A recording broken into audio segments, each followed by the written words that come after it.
పేరు వెంకటేష్, తెలంగాణ రైతు సంఘం జిల్లా సెక్రటరీ.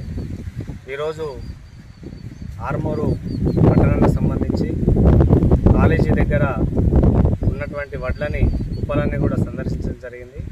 ముఖ్యంగా దాదాపు నెల రోజుల నుంచి వడ్లు కోసి తీసుకొచ్చి ఇక్కడ కోసిన తర్వాత మ్యాసర్ వచ్చిన తర్వాత కూడా వడ్లు కాక అనేక ఇబ్బందులు పడుతున్నటువంటి పరిస్థితి ఉంది.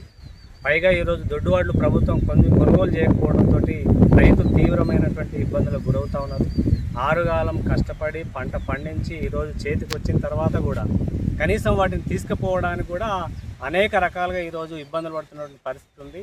పైగా ఈరోజు ఆ వడ్లు కొనుగోలు కాకపోవడంతో తీవ్రంగా వాళ్ళు నష్టపోతున్నారని, వాతావరణ పరిస్థితుల వల్ల ఎప్పుడు వర్షం వస్తుందో అని చెప్పేసి అయోమయానికి గురయ్యి మరి రైస్ మిల్లర్కి 12 కిలోల నర క్వింటాల్కి ఈరోజు తరుగు పేరుతోటి మరి తీస్తున్నటువంటి పరిస్థితి ఉంది. ఇది చాలా దుర్మార్గం. ఈ దోపిడీని అరికట్టాలని చెప్పేసి తెలంగాణ రైతు సంఘం డిమాండ్ చేస్తున్నాం. ఎందుకనంటే ఇప్పుడు కష్టపడటమే ఒక గొప్ప అనంటే ఈరోజు వచ్చిన తర్వాత కూడా పంట చేతికి వచ్చిన తర్వాత కూడా ఈరోజు నష్టం అనేటటువంటి జరుగుతూ ఉంది. ఈరోజు కౌలు రైతులకి ఏమి మిగిలే పరిస్థితి లేదు.